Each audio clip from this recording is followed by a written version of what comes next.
al diputado a la Asamblea Nacional por Primero Justicia, Julio Borges. Diputado, bienvenido a Primera Página, bienvenido a Globovisión. Gracias, Gabriel. Muchas gracias por la invitación. Fíjese que hay muchísimos temas, diputados, sobre los cuales nos gustaría pulsar su opinión y además de distinta índole estos temas. Me gustaría empezar con lo ocurrido ayer en el Parlamento Nacional. Varias cosas que han sido noticias. Que se cayó el techo.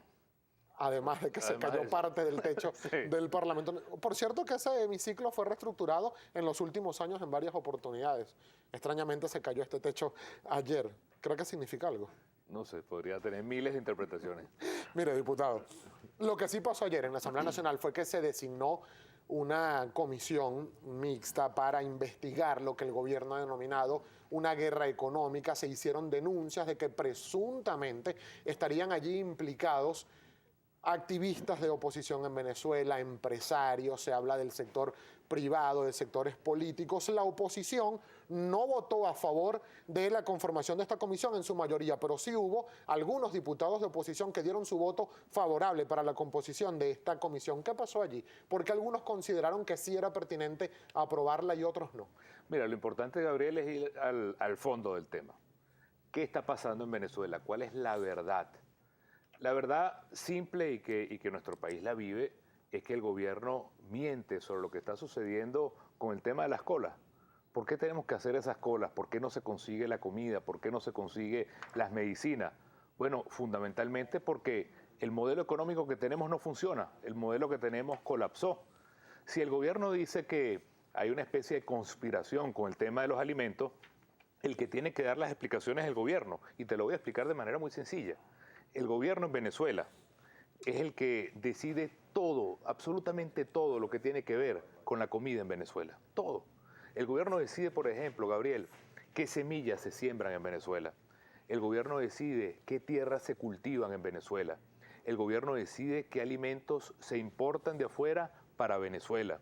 El gobierno decide los dólares que se le otorgan a las empresas venezolanas para producir.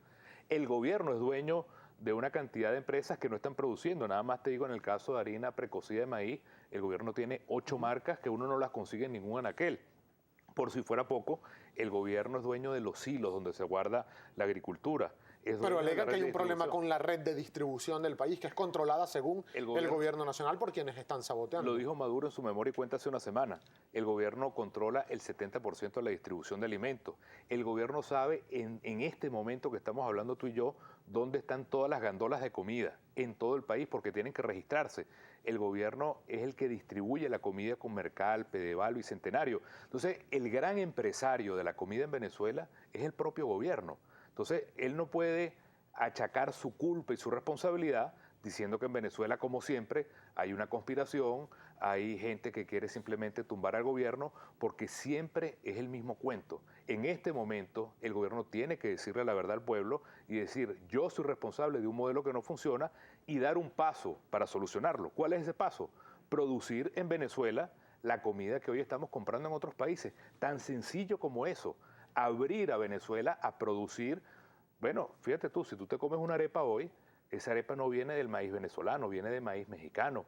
Si tú te comes un pabellón, el arroz no es venezolano, viene de los Estados Unidos. La carne viene de Argentina o de Brasil. El café no es ni siquiera un café que estamos produciendo en Venezuela, viene de Nicaragua. Antes nosotros vendíamos a otros países café. Entonces el gobierno tiene que decirle la verdad al pueblo. El sistema no funciona, tenemos que poner a producir a Venezuela comida venezolana, marcas venezolanas, medicinas venezolanas, y dejar de buscar culpables donde no los hay. Pero, diputado, ¿esto cómo se logra? Y le hago esta pregunta porque el gobierno insiste en la tesis de la denominada guerra económica y se han creado muchísimas instancias para combatir esta denominada guerra. Ayer, por cierto, se aprobó un comité cívico-militar para combatir la guerra económica. ¿Qué cree usted? Hablándolo en términos llanos y planos, el diputado Borges, ¿hay guerra económica o hay incapacidad de quienes dirigen la economía? Hay incapacidad, porque desde que Maduro llegó al poder hace 2 años, está hablando de la bendita guerra económica. Entonces, 2 cosas: o la perdió, porque no sabe cómo manejarla, o no existe. Yo soy de los que piensa que eso no existe. Es simplemente una excusa que el gobierno da para decir que simplemente se está atentando contra Venezuela. Pero que el gobierno me explique, por favor, si ellos controlan desde la A, desde la semilla, hasta lo que se vende finalmente en la red de mercados, todo lo controlan ellos. ¿Quién es el responsable entonces? Si ellos son los que dan los dólares, ellos son los dueños de los dólares para que las empresas produzcan y no producen, ¿quién es el responsable? Si ellos son los que compran la comida fuera de otros países y la distribuyen también, acuérdate que hasta toneladas de comida se han perdido en los puertos podridas. ¿Quién es el responsable entonces? Yo creo que este debate hay que abrirlo con la verdad y de manera propositiva, te lo reitero. El gran paso que hay que dar, donde todos nos beneficiaríamos, es que el país se ponga a producir. 4 millones de hectáreas de tierra, que es casi el tamaño del estado Guárico, son tierras que están en manos del gobierno. Vamos a ponerlas a producir. Todo lo que significa Agroisleña, que ahorita se llama Agropatria, que lamentablemente lo quebraron. Vamos a repotenciar eso, volver a que el sector privado y el gobierno trabajen juntos. La solución, Gabriel, es sencilla, pero necesita que el gobierno esté decidido a dar el paso de tragarse sus palabras de que el sistema no funciona, cambiar de modelo económico y abrir el país tanto democráticamente como económicamente. Un cambio del modelo.